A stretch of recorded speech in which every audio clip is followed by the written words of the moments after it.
하나님은 영이시니 예배하는 자가 영과 진리로 예배할지니라. 아멘.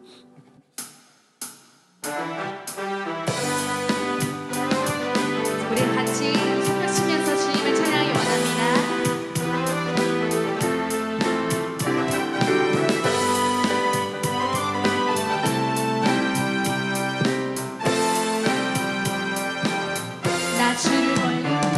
나 주를 멀리 떠났다.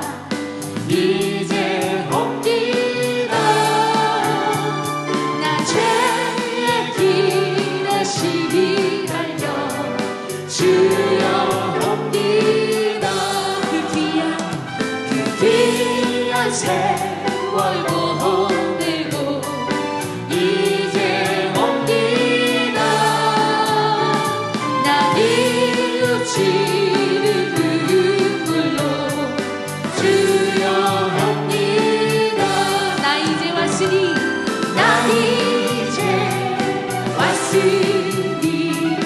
내 집을 찾아 주여 나를 받으사 맞아주소서.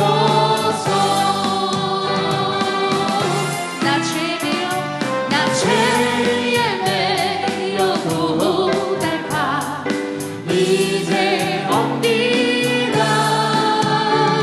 주 크신 사랑 받고자 주여 옵니다. 이 병든만 고치려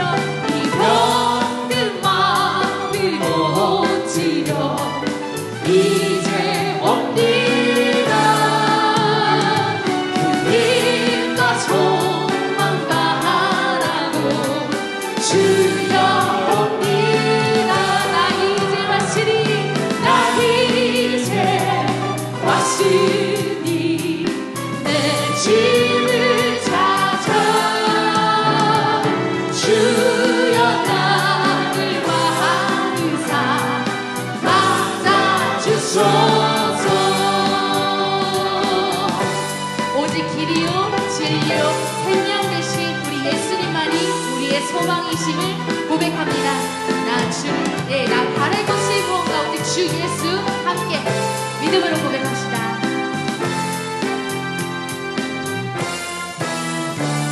나 바랄 것이 무언가 우리 주 예수 날 위해 돌아가신 마 믿고 옵니다. 다시 한번 나 바랄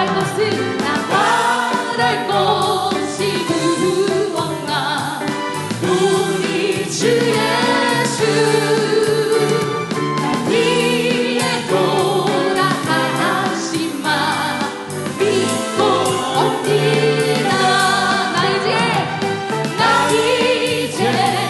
왔으니 내 집을 찾아 주여 나를 받으사 맞아주소. 우리 목소리 달고 합니다.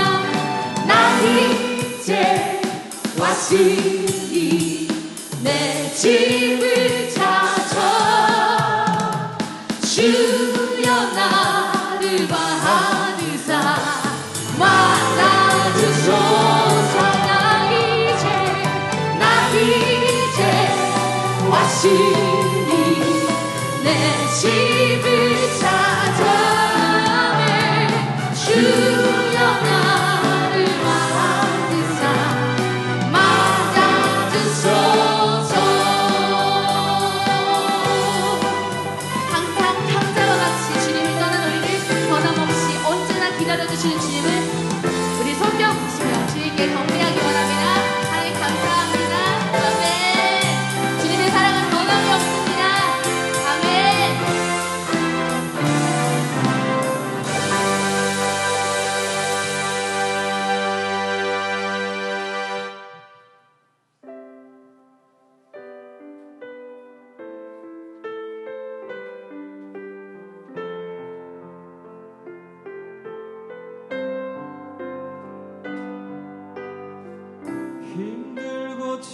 낭망하고 넘어져 일어날 힘 전혀 없을 때에 조용히 다가와 손 잡아주시며 나에게 말씀하시네. 나에게 실망하며 내 자신 연약해 고통 속에 눈물 흘릴 때에 못자국난 그 손길 눈물 닦아주시며 나에게 말씀하시네.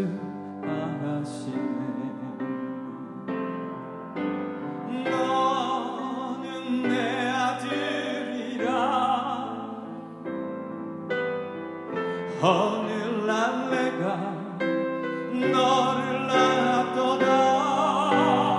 너는 내 아들이라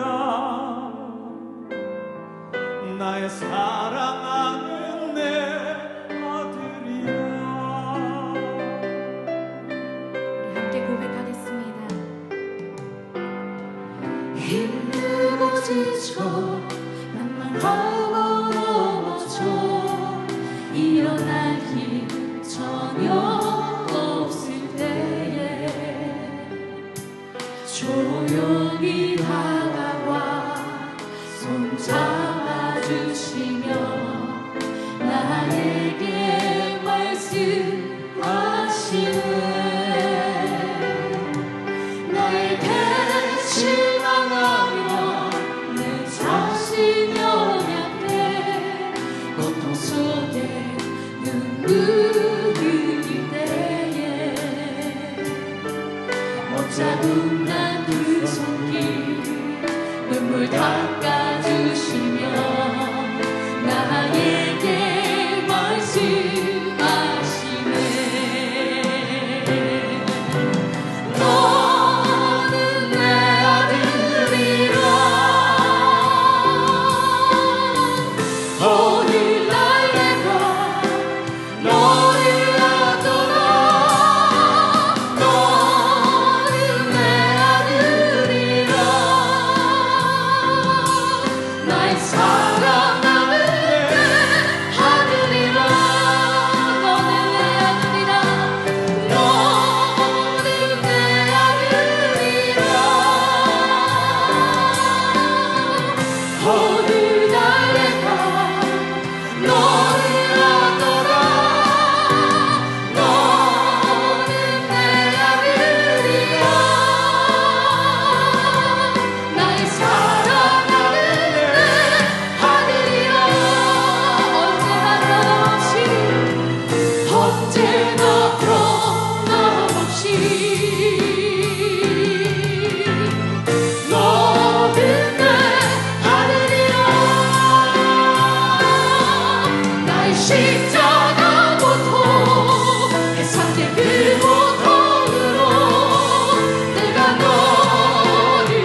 이 시간 변함없이 우리를 일으키시는 주님을 함께 찬양하기 원합니다. 나의 아빠 아버지 되신 하나님, 주님이 나의 아빠 아버지셔서 너무 감사합니다.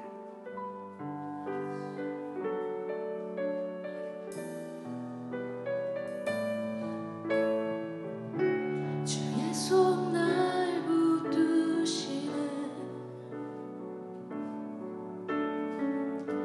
영원한 피난처 되시는 깊어진 한숨 속에도 변함없이 우리를 일으키시네. 함께 찬양합니다. 주의 손 날 붙드시네 영원한 피난처 되시네 깊어진 한숨 속에도 변함없이 우리를 일으키시네. 주의 아버지 주의 아버지 크신 팔로 날 높으시네. 주님의 그 능력 변함없이 우리를 일으키시네.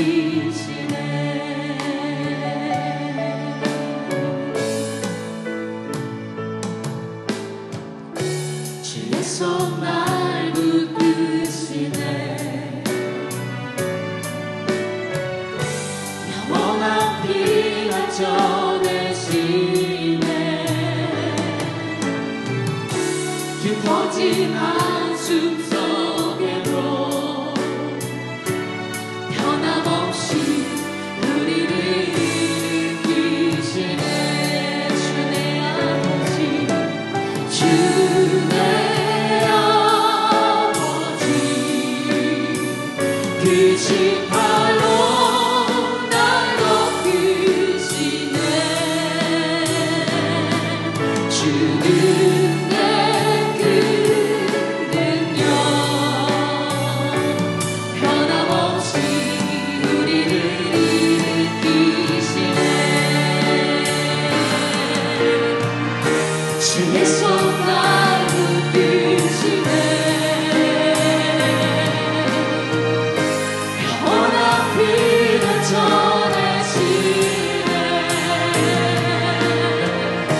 깊어진 한숨 속에도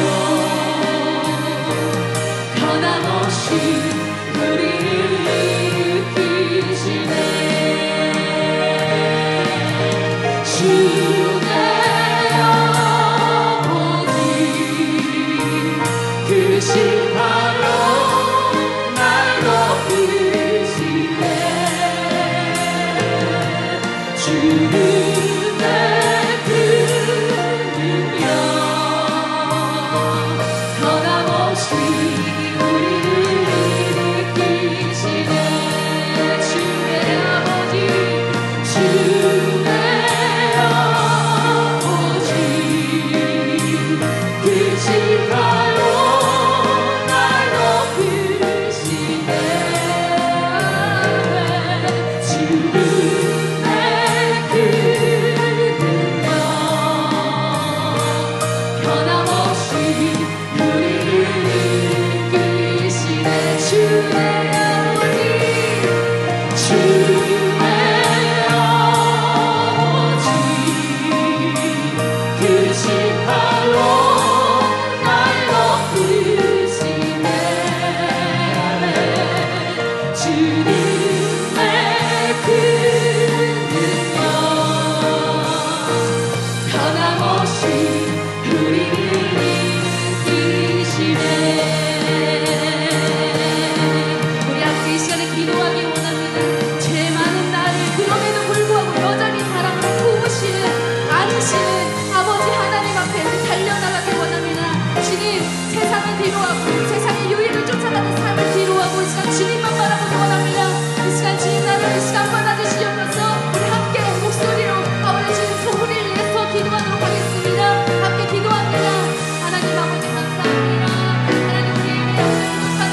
있도록 도와주시옵소서.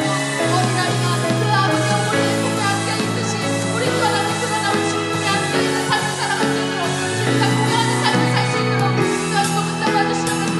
정말로 그냥 혼자만만 인생을 살게 하시고 맡길 수 있도록 도와주시옵소서. 하나님 함께하여 주시기 간절히 축원합니다. 주의 마음을 지시고 벌써 참 좋아지시네 나를 아시고 나를 이해하시네 내 영혼 새롭게 세우시네 지금 내 마음을 지시고 벌써 참 좋아지시네 나를 아시고 나를 이해하시네 내 영혼 새롭게 세우시네 지금 내 맘을 고치시는 분 지금 내 마음을 고치시고 벌써 참 좋아지시네 나를 아시고 나를 이해하시네 내 영혼 새롭게 세우시네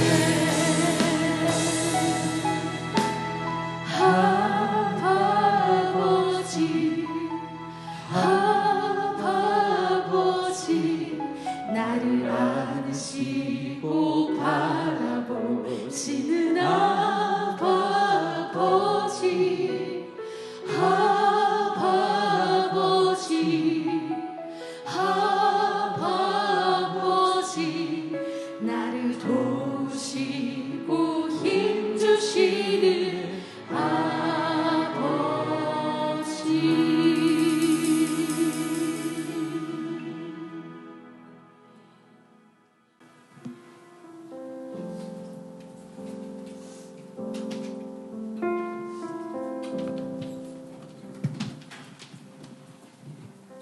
하늘에 계신 우리 아버지, 하나님의 자녀임을 잊지 않고 성전으로 기쁘게 나와 하나님께 예배할 수 있음에 감사합니다. 이 예배가 하나님께서 기쁘게 받으실 수 있는 온 마음으로 드리는 예배가 되게 하소서.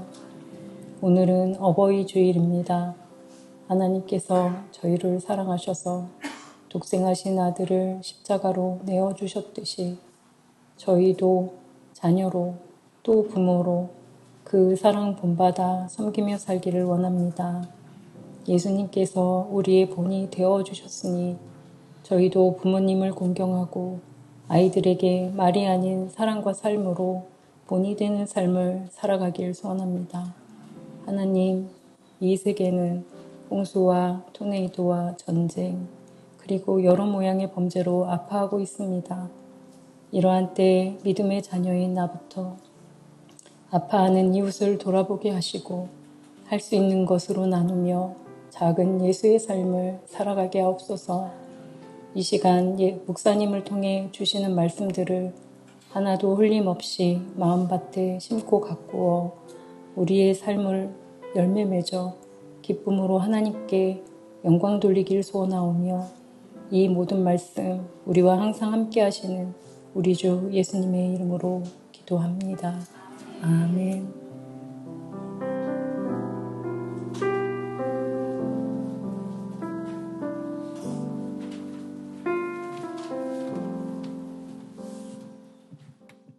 네, 우리 이 시간 다 같이 일어나셔서 하나님의 말씀 보도록 합니다. 하나님 말씀은 출애굽기 6장 14절부터 7장 7절까지 말씀인데요. 우리 그 중에서 출애굽기 6장 26절부터 7장 7절까지 말씀만 같이 교독하도록 하겠습니다. 출애굽기 6장 14절부터 7장 7절까지 말씀 중에서 우리 6장 26절부터 우리 7장 7절까지 말씀 한 절씩 같이 교독합니다. 이스라엘 자손을 그들의 군대대로 애굽 땅에서 인도하라 하신 여호와의 명령을 받은 자는 이 아론과 모세요.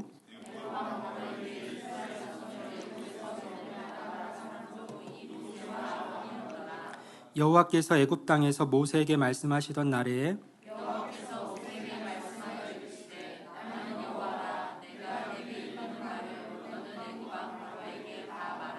모세가 여호와 앞에서 아뢰되 나는 입이 둔한 자이오니 바로가 어찌 나의 말을 들으리이까.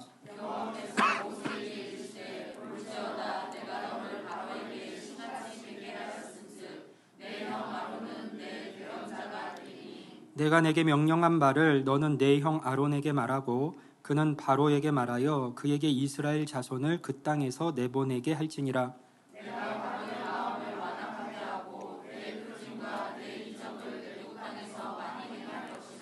바로가 너희의 말을 듣지 아니할 터인즉 내가 내 손을 애굽에 뻗쳐 여러 큰 심판을 내리고 내 군대에 내 백성 이스라엘 자손을 그 땅에서 인도하여 낼지라.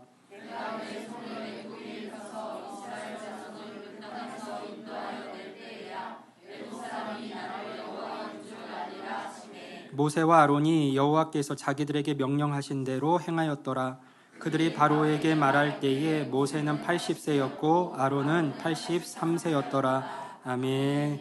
요즘 제가 기도하면서 드는 제 마음에 주시는 생각 가운데 하나는 우리 사랑하는 지체들이 하나님 나라와 주님의 몸된 교회를 위해서 수고하고 헌신하면서 소모되는 일이 없었으면 좋겠다라는 그런 마음, 그런 생각이 많이 들었어요.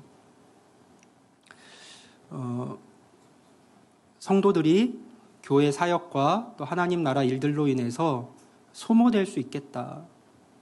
소모되듯이 살아갈 수 있겠다. 그런 마음이 계속 들더라고요. 주님의 일을 하면서도 소모되는 인생이 될 수 있습니까? 그럴 수 있겠다는 생각이 들었어요.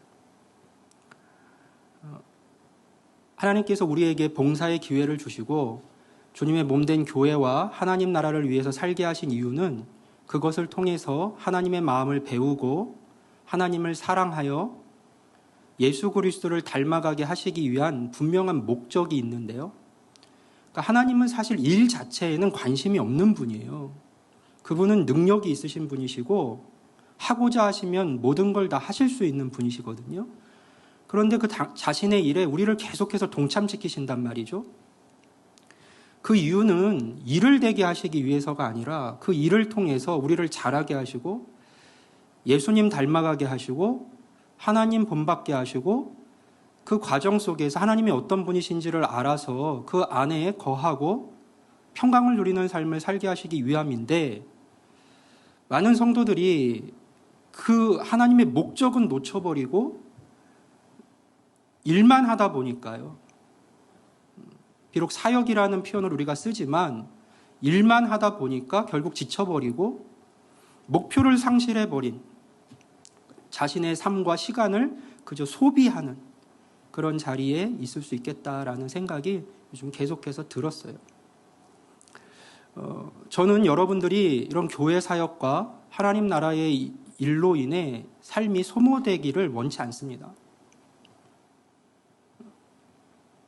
그거 정말 바라는 바가 아니에요. 그래서 결국 지치고 번아웃되고 믿음과 신앙도 낙심 가운데 떨어지고 그 삶의 공고함, 마음의 공고함으로 인하여 가정에서도 직장에서도 어려움이 이어진다면 그것은 결코 제가 바라는 삶, 신앙도 아닙니다. 우리가 하나님의 일을 하면서 소모되지 않으려면 다른 방법이 없어요. 목표를 잃어버리면 안 돼요. 내가 지금 왜 이 사역에 동참되고 있는지, 나를 왜 이 자리로 부르셨는지, 내게 왜 일을 맡기셨는지 그걸 잊어버리면 안 됩니다. 그러면 그 목표가 상실되면 일만 남아요. 그럼 지칠 수밖에 없죠. 우리의 그 헌신의 시간이 그리고 의미 없어져 버려요. 소모되는 거죠. 그래서는 안 됩니다. 저도 여러분도 주님의 부르심 앞에서 하나님의 일에 동참된 자들로서 그 목표가 상실되면 안 돼요. 하나님께서 나를 왜 이 자리에 부르셨고 세우셨는가? 이 시간을 통해서 우리가 자라나야 되고 예수님의 장성한 분량에 이르기까지 그냥 일하는 게 아니에요. 자라나기 위해서 하는 겁니다. 자라나야 되고 성숙되어져 가야 되고 하나님과 지체들을 사랑하는 그 연습을 더해져서 내 삶이 사랑의 열매로 채워져 가야 되고 그 과정 속에서 일하시는 하나님을 보고 경험하면서 그 하나님으로 인한 기쁨과 평강을 누리는 자리로 계속해서 나아갈 수 있어야 돼. 그래야 우리의 이 수고가 헛되지 않고 우리의 이 삶의 헌신들이 우리의 삶이 소모되지 않는 것이지 그건 놓쳐버린 채 그 과정과 그 싸움은 하지 않은 채 계속 일의 자리에만 머무르면서 일을 붙들고 있으면 아무리 사역이라는 이름으로 우리가 그 일을 감당한다고 해도 우리의 인생과 시간은 소모될 수밖에 없습니다. 왜냐하면 하나님께서 그 일을 통해서 목적 삼으신 열매들을 맺지 못하니까요. 특별히 일부 예배 드리시는 분들은 다 하나님의 일에 부르심받고 동참된 자들인데 여러분의 삶이, 시간이, 이 헌신이, 수고가 소모되지 않길 바라요.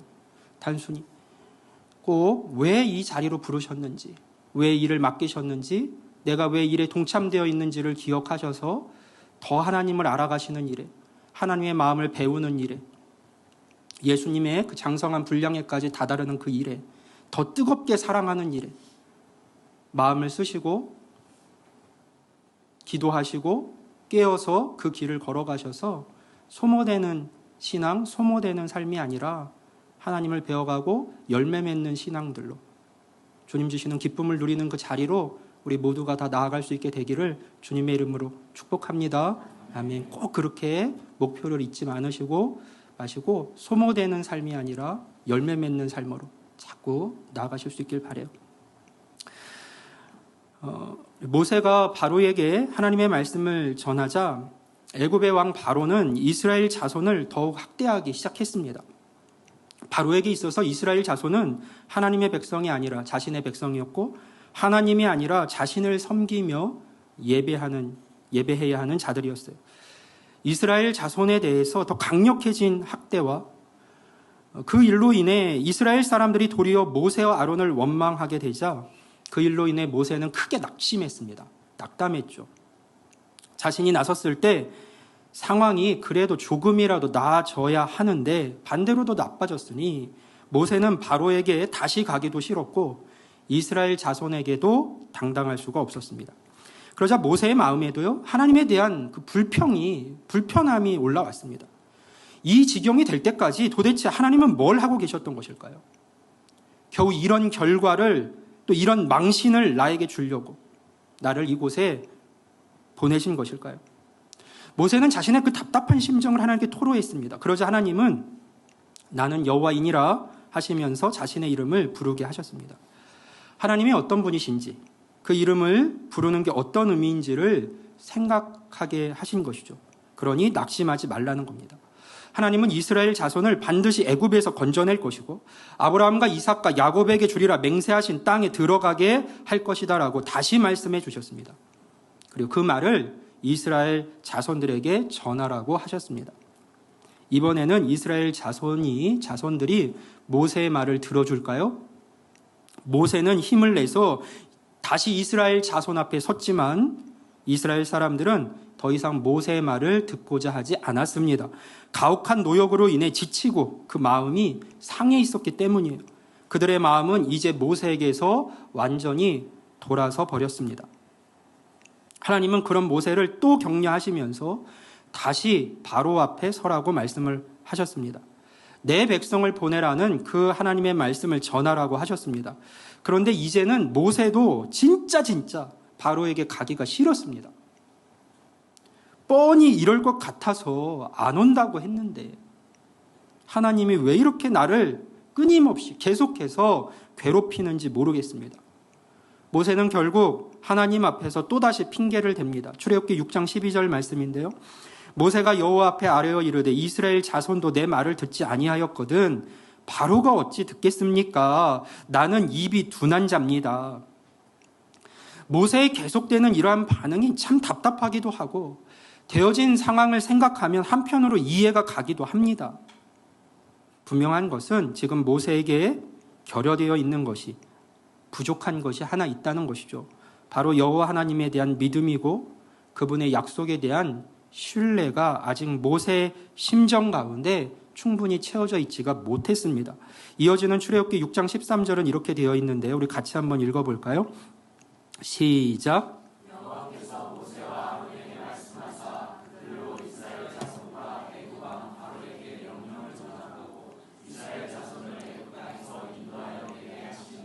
아멘. 모세는 하나님 앞에서 바로에게 갈 수 없는 이유를 또다시 꺼내놓았습니다. 그런데 하나님은 아랑곳하지 않으시고 자신이 행하실 일에 대해서 또 말씀하십니다. 인도하여 내게 하시니라. 자, 보세요. 인도해 낼 것이다가 아니에요. 인도하여 내게 하시니라. 히브리어로 히필 동사가 사용되었는데요. 이 동사는 사역 능동이기 때문에 문법적으로 누가 뭐뭇을 하게 했다로 해석이 돼야 됩니다. 그러니까 이 시점에서 출애굽은 아직 일어나지도 않았지만 그럼에도 불구하고 성경은 하나님이 이스라엘 자손을 애굽 땅에서 인도하여 내셨다라고 지금 선언하고 있는 겁니다. 자, 하나님의 말씀이 있습니다. 약속이 있죠. 그런데 그 말씀하신 일, 약속하신 일은 아직 일어나지 않았습니다. 오히려 불가능하다고 생각되게 만드는 그 환경들만 주변에 넘쳐납니다. 안 될 것 같아요. 그런데도 성경은 하나님의 말씀대로 되었다라고 선언하고 있습니다. 이 간극 사이에서 모세에게 요구되는 것이 무엇일까요? 계속해서 강조하고 있듯이 믿음일 뿐입니다. 하나님의 그 약속의 말씀, 이미 되었다라고 선포되어지는 그 약속의 말씀과 그렇지 않다라고 말하고 있는 이 현실 앞에서 믿는 자들, 하나님을 신앙하는 자들에게 필요한 것이 무엇일까? 믿음밖에 없는 것이죠. 이어지는 오늘 본문에서는 느닷없이 이스라엘 자손의 족보가 등장을 합니다. 우리가 읽지는 않았는데요. 읽은 바로 앞부분에 이스라엘 자손의 족보가 등장을 하고 있어요. 자신은 입이 둔해서 바로에게 갈 수 없다는 모세의 항변, 그리고 하나님께서 행하실 일에 대한 이야기를 하다가 왜 갑자기 이스라엘 자손의 계보가 등장을 하는 걸까요? 이 족보가 등장한 이유는 모세와 아론 때문입니다. 모세와 아론이 어떤 혈통을 가지고 있는지를 알려주기 위해서 이 족보가 지금 등장하고 있습니다. 주목할 것은 조금은 느닷없어 보이는 이 족보를 샌드위치처럼 감싸고 있는 구절이 있다는 거예요. 먼저 우리 출애굽기 6장 10절부터 12절까지의 말씀을 같이 봅니다. 여호와께서 모세에게 말씀하여 이르시되 들어가서 애굽 왕 바로에게 말하여 이스라엘 자손을 그 땅에서 내보내게 하라. 모세가 여호와 앞에 아뢰어 이르되 이스라엘 자손도 내 말을 듣지 아니하였거든 바로가 어찌 들으리이까? 나는 입이 둔한 자니이다. 자, 이 말 이후에 이제 족보 이야기가 나오는 거예요. 그리고 족보 이야기가 끝날 때, 족보 이야기 끝에 가서 어떤 말씀이 나오냐 하면요. 출애굽기 6장 28절부터 30절까지의 말씀인데요. 여호와께서 애굽 땅에서 모세에게 말씀하시던 날에 여호와께서 모세에게 말씀하여 이르시되 나는 여호와라. 내가 내게 이르는 바를 너는 애굽 왕 바로에게 다 말하라. 모세가 여호와 앞에서 아뢰되 나는 입이 둔한 자이오니 바로가 어찌 나의 말을 들으리이까? 지금 찾으셨나요? 뭘 찾으셨나요? 같은 내용이 지금 반복해서 나오고 있어요. 문장 구조만 앞뒤로 조금씩 바뀌었을 뿐 똑같은 내용이 반복해서 나오고 있죠. 하나님께서는 모세를 향해 바로에게 가서 당신의 뜻을 전하라고 말씀하셨어요. 그러나 모세는 자기의 입이 둔해서 바로가 결코 자신의 말을 듣지 않을 것이라고 고집을 부리고 있습니다. 그 사이에 족보 이야기가 나오는 거예요. 모세의 항변, 족보, 모세의 항변. 지금 그러니까 사실상 모세와 하나님의 대화는 반복되고 있고 같은 대화입니다. 시간의 흐름이 없는 거예요. 그러니까 같은 시간대에 족보 이야기가 괄호 안의 내용처럼 들어가 있는 것이죠. 지금 그렇게 항변하는 모세에게 하나님께서 들려주고 싶으신, 말해주고 싶으신, 깨닫게 하고 싶으신 내용이 있다는 겁니다. 오늘 본문인 출애굽기 6장 14절부터는 모세와 아론의 조상들에 관한 기록이 나옵니다. 과거 애굽에 정착했던 야곱의 아들들, 야곱의 후손들의 족보예요. 야곱의 아들들은 모두 12명이었습니다. 거기에서 이스라엘의 12지파가 나온 것이죠.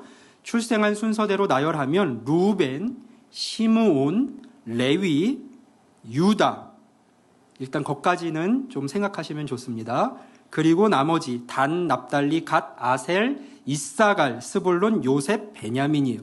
그런데 오늘 본문에 기록된 족보에 보면 12아들의 계보가요 다 나오지 않고 그 중에 셋째 아들인 레위까지만 언급이 되고 있습니다. 그러니까 장자 루벤, 차남인 시므온, 그리고 셋째인 레위의 아들들만 기록을 하고 있는 것이죠. 이유가 있을까요? 이유가 있습니다. 모세와 아론이 바로 그 셋째인 레위의 후손이기 때문에 그래요. 그러니까 모세와 아론이 어떤 배경을 가지고 있는지를 설명하기 위해서 이 족보가 등장하고 있는 것이죠. 그래서 모세와 아론의 조상인 레위까지만 그 이야기를 지금 하고 있는 겁니다. 가계도의 분량만 봐도 이 사실을 알 수가 있는데요. 14절에는 장자 루벤의 아들들의 이름이 나오거든요. 그런데 딱 한 절 분량입니다. 루벤에 대한 것은 장자 루벤에 대한 것 한 절 분량이에요. 15절에는 차남 시므온의 아들들에 대한 족보가 나오거든요. 근데 그 역시도 딱 한 절만 나옵니다. 그런데 16절부터는 나오는 셋째 레위의 아들들에 대한 기록은 그 후손에 관한 기록은 무려 27절까지 이어집니다. 그리고 이렇게 결론이 맺어지는 것이죠. 26절과 27절을 같이 보면요. 이스라엘 자손을 그들의 군대대로 애굽 땅에서 인도하라 하신 여호와의 명령을 받은 자는 이 아론과 모세요. 그 족보에 이어져 나오는 이 아론과 모세요. 애굽 왕 바로에게 이스라엘 자손을 애굽에서 내보내라 말한 사람도 이 모세와 아론이었더라. 그 족보 이야기 끝에 나오는 이 아론과 모세다. 이 이야기를 하려고 이스라엘 자손들의 족보를 언급한 겁니다. 16절에 따르면 레위에게는 3명의 아들이 있었습니다. 게르손과 고핫과 무랄이에요. 18절에 보면 그중 고핫의 아들들의 이름이 나오는데요. 고핫에게는 4명의 아들이 있었습니다. 아므람과 이스알과 헤브론과 우시엘입니다. 또 그중에서 아므람의 아들들의 이름이 20절에 기록이 되어 있는데요. 머릿속이 혼란스럽죠? 괜찮아요. 그거 다 모르셔도 괜찮습니다. 자, 20절 같이 한번 읽어봅니다. 자, 시작.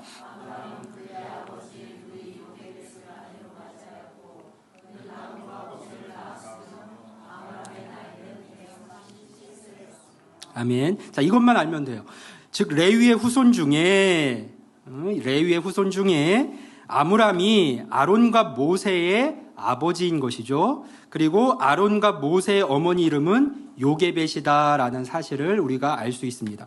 그 뒤로 아론의 아들들의 이름이 나오고 이 족보 이야기를 27절에서 마무리하면서 성경은 바로 이런 배경을 가지고 있는 자가 바로 너희 모세와 아론이다라고 밝히는 것이죠.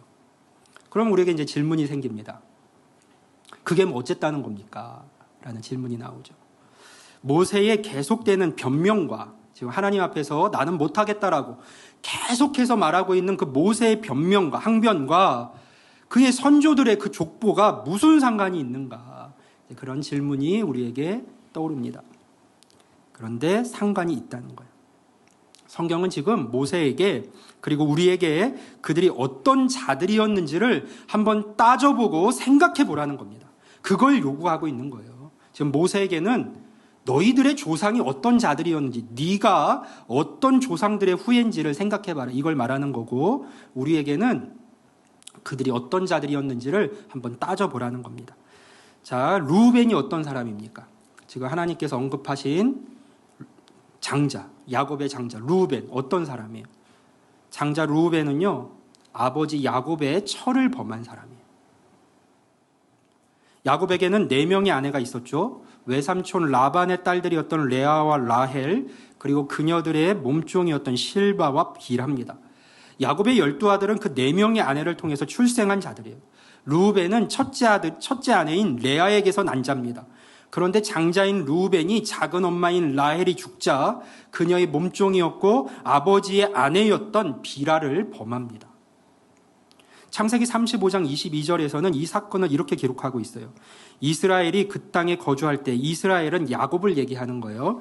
이스라엘이 그 땅에 거주할 때에 르우벤이 가서 그 아버지의 첩 비라와 동침하며 이스라엘이, 야곱이 이를 들었더라. 있을 수 없는 일이 벌어진 것이죠. 그래서 야곱은 자신이 죽기 전에 이제 12아들을, 애굽 땅에서 죽기 전에 12아들을 축복하는데요. 그때에 장자였음에도 불구하고 루벤에게는 이러한 말을 합니다. 창세기 49장 3절인데요. 루벤아, 너는 내 장자요, 내 능력이요, 내 기력의 시작이라. 위풍이 월등하고 권능이 탁월하다마는 물의 끓음 같았은즉 너는 탁월하지 못하리니 내가 아버지의 침상에 올라 더럽혔음이로다. 그가 내 침상에 올랐었도다. 그러니까 12아들들 다 축복해 주는데 루벤에게는 이런 말을 해준 거예요. 오늘 본문 15절에는 둘째 시므온이, 16절에는 셋째 레위의 계보가 나오는데요.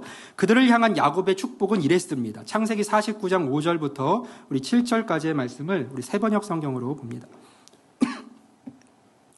시므온과 레위는 단짝 형제다. 그들이 휘두르는 칼은 난폭한 무기다. 나는 그들의 비밀 회담에 들어가지 않으며 그들의 회의에 끼어들지 않을 것이다. 그들은 화가 난다고 사람을 죽이고 장난삼아 소의 발목 힘줄을 끊었다. 그 노여움이 혹독하고 그 분노가 맹렬하니 저주를 받을 것이다. 그들을 야곱 자손 사이에 분산시키고 이스라엘 백성 사이에 흩어버릴 것이다. 자, 시므온과 레위 역시 아버지 야곱에게서요 제대로 된 축복을 받지를 못했습니다.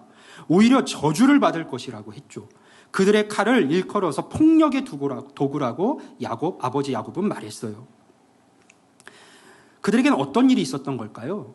12명의 아들을 둔 야곱에게는 한 명의 딸이 더 있었습니다. 이름은 디나였어요. 아버지와 오빠들 틈에서 사랑을 많이 받으며 자랐을 겁니다. 그런데 창세기 34장에 보면 이 디나가 이방인 족장에 의해서 강간을 당하는 사건이 일어납니다. 형 에서를 만난 야곱은 가나안의 세겜이라는 곳에 머물게 됩니다. 거기에는 히위 족속 중 하몰의 아들이자 그 땅의 추장인 세겜이라는 사람이 있었는데 성읍을 구경하러 온 디나를 보고는 끌고 가서 겁탈을 하는 사건이 일어납니다. 그런데 어처구니 없게도 그 일을 벌인 후에 그녀를 사랑하게 된 거예요. 그래서 아버지 하몰에게 청해서 야곱의 딸 디나를 자신의 아내로 맞이하게 해달라고 요청을 합니다. 당연히 그 디나에게 벌어진 일을 듣고 야곱은 놀랐고 이 소식을 들은 오빠들은 분노했습니다. 당연하죠. 하몰과 세겜은 여러 번 그들을 찾아와서 디나만 우리에게 보내준다면 너희들에게 거주할 땅도 주고 아무리 큰 혼수와 예물을 청한다 할지라도 다 그것들을 주겠다라고 약속을 했습니다. 야곱의 아들들은 그들을 속이기로 합니다. 자신들은 할례받지 않은 이방인들에게는 누이를 줄 수가 없으니까 혹이라도 너희에게 속한 모든 남자들이 다 우리처럼 할례를 받기만 한다면 우리 딸을 디나를 너희에게 주고 또 너희 딸들도 우리가 데려오면서 우리가 함께 할 수 있겠다라고 말을 합니다. 디나를 많이 사랑하게 된 세겜 그리고 그의 아버지 하몰은 그 이야기를 좋게 여겼고 즉시 성읍의 모든 남자들을 다 설득해서 할례를 받도록 했습니다. 자, 야곱이 갖고 온 재산들이 얼마나 많냐. 저들과 우리가 가문으로 함께하면 우리 성읍도 더 번성할 수 있다. 이런 말들로 격려해서 모든 남자들이 할례를 받도록 했어요. 그렇게 할례를 행하고 움직일 수 없게 되었을 때 야곱의 아들들 중에 시므온과 레위가 칼을 가지고 가서 하몰과 세겜은 물론이거니와 그 사건과 아무런 상관도 없었던 그 성읍에 속한 모든 남자들을 다 죽이고 돌아왔습니다. 불필요한 피를 너무도 많이 그들이 흘렸던 것이죠. 이 일로 인해서 야곱은 근심했어요. 야곱이 시므온과 레위를 향해서 그들의 칼은 폭력의 도구라고 말한 이유가 거기에 있습니다. 자, 이것이 바로 모세와 아론의 조상들의 삶이었고 그들의 배경이었습니다. 오죽하면 아버지인 야곱이 눈을 감으면서 마지막으로 축복의 기도를 자녀들에게 해주는데 복이 아닌 저주를 빌겠습니까? 그 정도로 야곱의 마음에는 괴로움이 컸던 것이고 그들은 불의한 자들이었어요. 아론과 모세의 출신이라는 것이 따져보면 그다지 훌륭하지 못했다라는 겁니다. 그런데 하나님은 왜 이 이야기를 입이 둔하여 가기 싫다는 모세 앞에서 꺼내고 계신 걸까요? 오해하지 말라는 거예요. 착각하지 말라는 겁니다. 내가 너를 부르고 너를 보내려고 하는 것은 너의 출신이 좋아서도 너의 배경이 좋아서도 내가 애굽의 왕자였기 때문도 내가 무엇인가 잘나고 잘할 수 있어서도 아니라는 겁니다. 너는 자꾸 네가 부족해서 할 수 없다고 말하는데 이처럼 연약하고 부족한 너희 조상들과 내가 함께 해왔고 그런 너희를 내가 기억하고 있고 그런 너희를 내가 백성 삼았고 너희에게 복을 주고 너희들의 하나님이 되어서 너희에게 은혜를 베풀고 너희를 구원하려고 하는 것이니 그런 나를 믿고 바로에게 이제 나아가라는 말씀을 하고 계신 것이죠. 모세와 아론 그리고 그들의 조상들의 인생을 보면 내세울 것이 하나도 없습니다. 오히려 아름답지 않은 삶의 실패가 많이 있었습니다. 그런 그들을 하나님께서 기억하시고 찾아오셔서 은혜로 함께 하시는 겁니다. 그런 그들을 애굽의 손에서 건지시는 것이고 그런 자들을 당신의 백성 삼으시는 것이고 그런 그들을 위해서 일하시는 것이고 심지어는 그런 그들을 위해서 죽으려 하시는 것입니다. 그래서 하나님의 창조 목적대로 믿음의 첫사람 아브라함에게 주셨던 그 약속대로 믿음 안에서 그들을 복의 사람으로 세우고자 하시는 것이죠. 중요한 것은 그들의 능력이 아니라 나의 능력이 아니라 창조주 하나님께서 능력의 손으로 나와 함께 하신다는 사실이고 하나님의 은혜가 덮어지면 어떤 인생일지라도 그분 안에서 이전과는 다른 새로운 삶을 살게 된다는 사실입니다. 사랑하는 성도 여러분, 우리도 부족할 수 있습니다. 우리도 연약할 수 있습니다. 우리도 실수하고 실패할 수 있습니다. 내 입장과 내 능력과 내 힘을 생각하면 아무것도 못할 것 같습니다. 내 능력을 넘어서는 이 환경과 상황이 너무나도 높고 큽니다. 그런데 그런 우리의 삶을 하나님께서 은혜로 덮으시고 우리의 삶에서 일하시겠답니다. 마침내 복을 주시겠답니다. 아니, 부족할수록, 연약할수록 더 큰 은혜 아닙니까? 부족함이 아니라 내게 부어진 은혜를 볼 수 있어야 하는 것이죠. 연약함이 아니라 내 삶을 덮고 계신 하나님의 은혜를 볼 수 있어야 합니다. 우리는 모세처럼 늘 입이 둔한 자입니다. 늘 한계를 느낍니다. 그게 납니다. 그런 나를 통해 하나님께서 일하시겠다고 말씀하십니다. 그래서 나를 부르셨고 나와 함께 하시겠다고 약속해 주셨습니다. 우리는 그 은혜 안에서 살아가는 자들입니다. 필요한 것이 무엇일까요? 그 하나님을 붙드는 믿음인 것이죠. 그 하나님을 신뢰하며 사랑하는 믿음입니다. 그리고 순종의 결심으로 그 부르심에 반응하는 삶을 살아가야 하는 것이죠. 출애굽 후에 모세가 죽고 여호수아가 새롭게 이스라엘의 지도자가 되었을 때 여호수아는요 매우 두려워했습니다. 40년간 광야에서 이스라엘 자손들이 하나님과 모세를 40년 동안 얼마나 원망하며 불평해 왔는지를 다 보았습니다. 자신은 모세처럼 능력 있는 사람도 아니에요. 지난 시간 모세의 시종이자 장수로 활동했을 뿐입니다. 그런 여호수아를 향해서 하나님은 너희가 발바닥으로 밟는 곳 다 내가 너에게 주었다. 내가 모세와 함께 있었던 것 같이 너와도 함께 있을 것이다. 내가 너를 떠나지 않을 것이고 버리지 않을 것이다 라고 말씀을 해주셨습니다. 그러면서요, 하나님은 여호수아에게 단 한 가지 지침만을 내리셨어요. 그 두려워하는, 나는 할 수 없다라고 생각하는 그 여호수아에게 하나님은요, 단 한 가지 지침만을 내리셨습니다. 그것이 무엇인지 우리 여호수아 1장 7절과 8절 말씀을 같이 한번 읽어봅니다. 같이 읽습니다. 시작.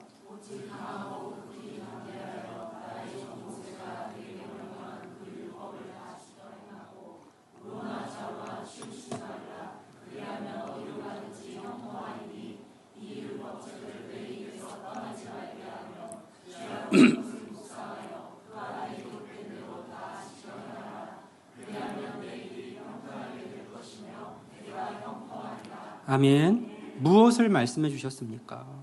말씀대로 살아가는 삶이에요. 말씀의 순종으로 반응하는 삶을 살아가는 것입니다. 말씀대로 살아가려면 뭐가 먼저 필요할까요? 말씀을 아는 것이 필요하겠죠. 그래서 하나님은 이 율법책을 내 입에서 떠나지 말게 하고, 지금 우리 같으면 이 성경 말씀들을 내 입에서 떠나지 말게 하고 주야로 그것을 묵상하라고 말씀을 하셨어요. 말씀이 내 안에 담겨 있어야 말씀대로 살아갈 수 있으니까요. 여호수아는 맨날 원망과 불평만 하는 이스라엘 백성이 무서웠고, 자신의 부족함과 연약함도 무서웠습니다. 앞으로 겪어야 될 전쟁도 무서웠어요. 할 수 없다는 생각만 가득했습니다. 그런데 하나님은 그런 여호수아를 향해서 너는 말씀대로만 살아가면 돼, 그렇게 말씀하셨어요. 내가 마음을 강하게 하고 담대히 해서 힘쓸 것은 어떤 상황에서도 말씀대로의 삶을 살아가는 거야, 그렇게 하셨어요. 그게 여호수아가 앞으로 해나갈 유일한 싸움이었습니다. 유일한 싸움. 그러면 승리는 누가 주십니까? 그들이 밟는 땅은 누가 주십니까? 하나님이 주시는 거예요. 그런데 우리는 때로 그 싸움을 잘 하지 않습니다. 말씀을 가까이 하지도 않을 뿐더러 말씀대로 살아가는 싸움을 잘 하려 하지를 않습니다. 그 싸움을 하지 않고, 우리에게 주신 그 유일한 싸움을 하지 않고 계속 자신의 부족함에 낙심하고 변하지 않는 나보다 큰 상황에 낙담합니다. 그런데 그럴 수밖에 없는 우리를 하나님께서 찾아오신 거예요. 복되게 하시려고 찾아오셨습니다. 그러니 우리가 이제 힘써서 해야 할 일이 무엇입니까? 그 하나님 붙드는 것이고, 그 하나님의 말씀을 지켜 행하는 삶을 오늘 내 삶의 자리에서 그 말씀을 묵상하며 계속해서 읊조리며 행하는 삶을 살아가는 것이죠. 그게 우리 성도들에게 주어진 싸움이에요. 유일한 싸움입니다. 말씀대로 살아가는 거예요. 본문인 출애굽기 7장 2절부터 5절까지의 말씀을 우리 한 절씩 교독해 봅니다. 내가 내게 명령한 말을 너는 내 형 아론에게 말하고 그는 바로에게 말하여 그에게 이스라엘 자손을 그 땅에서 내보내게 할지니라.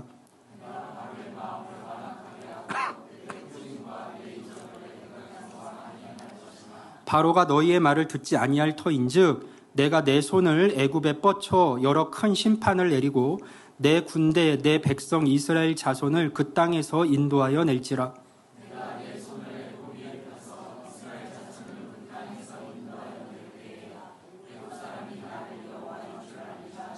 아멘. 하나님은요, 모세로 하여금 아론에게 말하고 아론은 바로에게 말하여 하나님의 뜻을 전하라고 하셨습니다. 그런데 4절에서요, 하나님은 이렇게 말씀을 하세요. 전해라. 그리고 이렇게 말씀하시는 거예요. 바로가 너희의 말을 듣지 아니할 터인즉. 모세와 아론이 가서 말해도요, 바로는 듣지 않을 겁니다. 안 들을 거예요. 저는 이 말씀이 참 재미있고 놀랍고 감격스럽고 흥미롭습니다. 그렇다면요, 애초에 모세가 말을 잘하든 잘하지 않든 사실상 아무 상관이 없는 거 아닙니까? 어차피 바로는 안 들을 거니까요. 어차피 안 들을 건데 나는 말을 못하는 자입니다. 그거 계속해서 얘기할 필요가 없잖아요. 말을 잘하든 못하든 아무 상관이 없는 거잖아요. 모세는 계속해서 나는 입이 둔하여라고 핑계하고 또 그것으로 인한 결과를 두려워하고 있지만 어차피 바로가 듣지 않는다면 모세의 입이 둔한 것은요, 애초에 이 일의 성취에 있어서 하나님이 모세를 보내시는 일에 있어서 아무런 이유도 될 수가 없는 겁니다. 손을 애굽에 뻗쳐서 큰 심판을 내리시고 이스라엘 자손을 그 땅에서 인도하여 내는 분은 누굽니까? 하나님이세요. 그래서 애굽 사람이 하나님을 여호와인 줄 알게 하시는 것이 하나님의 뜻입니다. 모세의 생각 더 너머에 하나님의 뜻이 있는 거예요. 이스라엘로 하여금 하나님을 배우게 하는 것이, 알게 하는 것이 하나님의 뜻입니다. 일은 하나님께서 하나님의 때에 하십니다. 모세에게 필요했던 것은 믿음으로 순종하는 자리에 서는 것이었고, 내가 아니라 그 일을 통해서 하나님의 일하심을 경험하면서 하나님께서 여호와이신 것을 맨 앞에서 목도하며 깨달아 아는 것이었어요. 우리도 마치 내가 하나님의 일을 다 완수해야 하는 것처럼 계속해서 자신의 부족함과 입의 둔함을 생각하면서 두려워할 때가 있습니다. 하나님의 뜻과 부르심을 거절할 때도 있습니다. 정작 나를 부르시고 일하실 하나님은 바라보지 못하는 것이죠. 문제는 그런 사람은 평강을 누리지 못한다는 겁니다. 바로가 모세의 말을 듣지 않듯이 우리도 상황적인 실패를 경험할 수 있습니다. 근데 괜찮은 거예요. 왜냐하면 결국 하나님의 뜻은 이루어지니까요. 내 삶에서 하나님의 일하심을 보게 하시고 하나님이 살아계신 여호와 하나님이신 것을 알게 하십니다. 내가 순종할 때 하나님의 역사는 그 순종을 통해 본격적으로 내 삶에서 열매 맺으며 시작하게 되는 것이죠. 자, 결론으로 등장하는 오늘 본문 7장 6절을 같이 한번 읽어봅니다. 7장 6절 말씀 같이 읽습니다. 시작.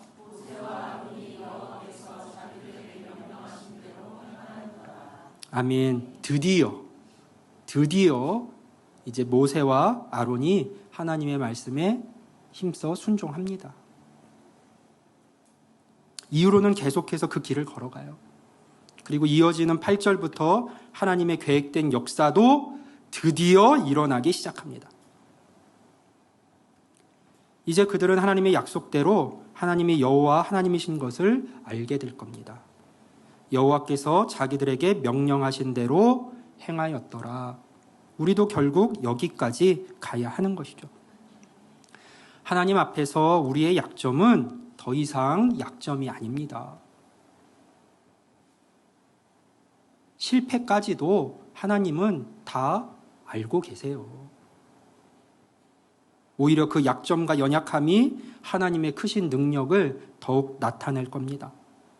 내가 연약함에도 불구하고 나를 부르신 하나님의 은혜와 사랑을 기억하면서 난 너무 약해, 난 너무 부족해. 거기에 함몰되지 마시고 그럼에도 불구하고 나를 부르신 하나님의 은혜와 사랑을 기억하면서 하나님을 근거로 한 새로운 삶을 살아가는 우리 모두가 될 수 있기를 주의 이름으로 축복합니다. 그분을 바라보고 그분의 말씀에 믿음으로 반응하는 삶을 살아가서 나를 통해 더 크게 일하시는 그 하나님을 경험하며 여호와 하나님의 이름을 부르는 찬송하며 살아가는 하나님의 자녀들 다 될 수 있기를 주님의 이름으로 간절히 축원합니다. 아멘. 아멘. 우리 기도하겠습니다. 우리 기도하실 때에 주신 말씀 마음에 새기면서 우리 같이 기도로 나아갑니다.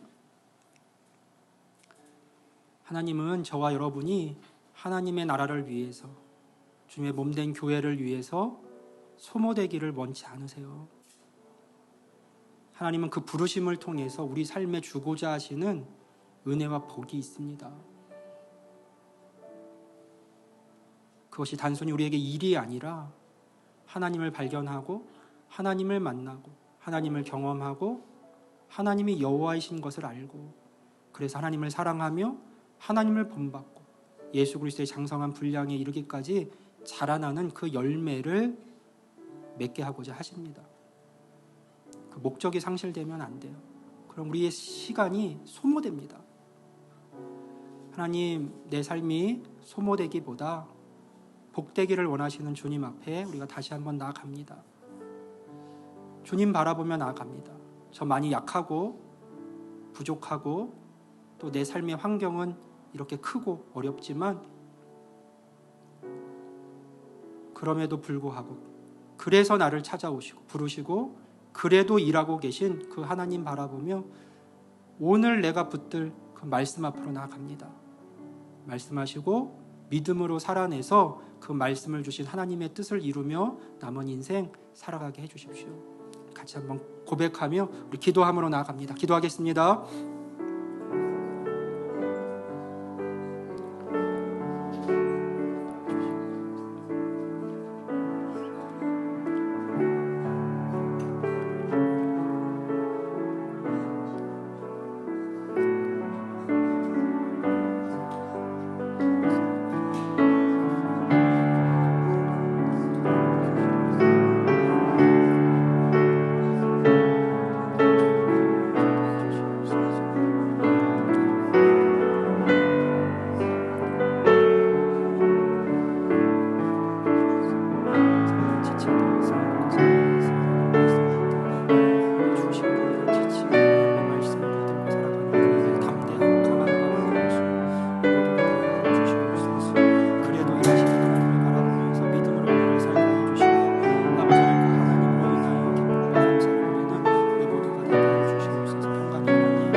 하나님 아버지 참 고맙고 감사합니다.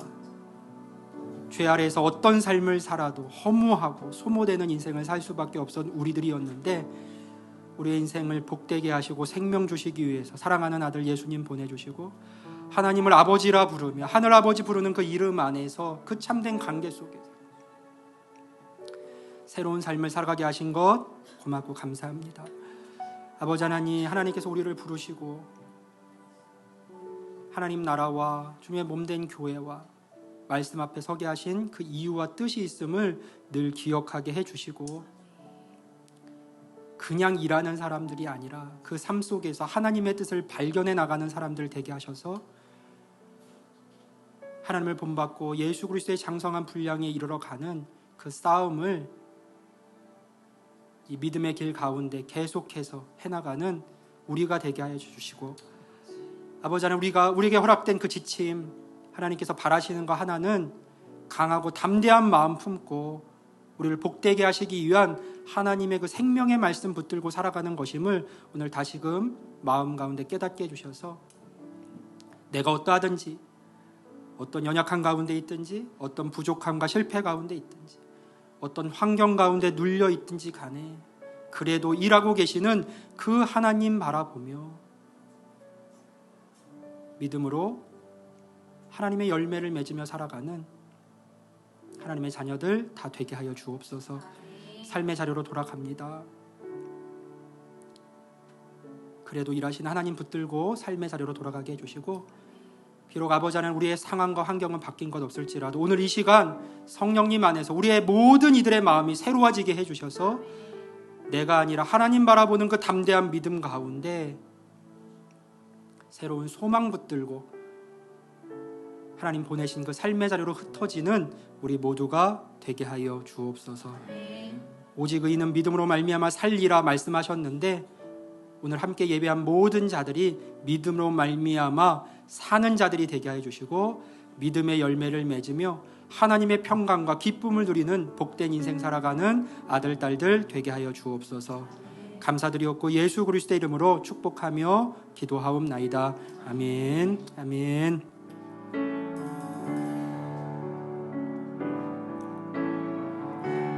주의 손 날 붙드시네.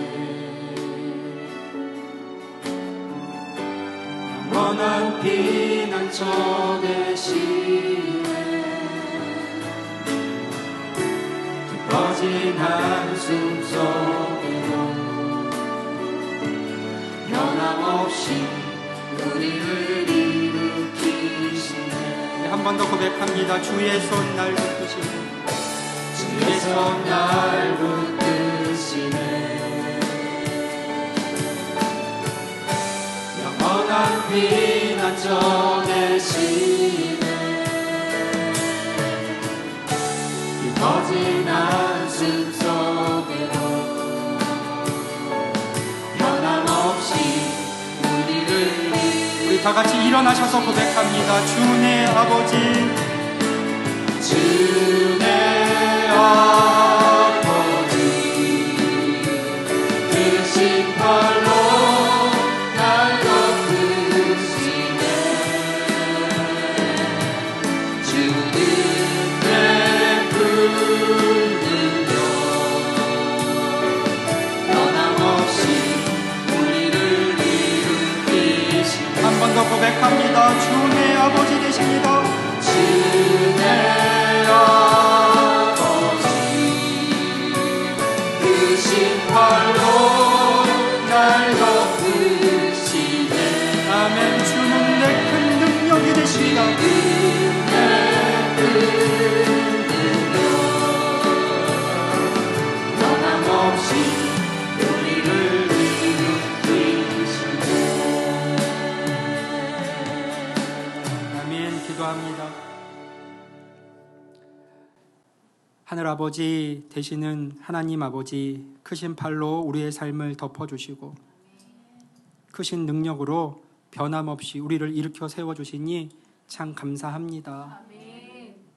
그 하나님 바라보며 믿음의 길을 걸어가는 우리 모두가 되게 해주시고, 그래서 계속되는 낙심과 낙담이 아니라 크신 팔로 나를 덮으시는, 그래도 일하시는 그 하나님으로 인하여 힘을 내고 그 하나님 안에 거하며 하나님의 말씀 붙들고 오늘을 살아가는 모든 믿음의 사람들 다 되게 하여 주옵소서.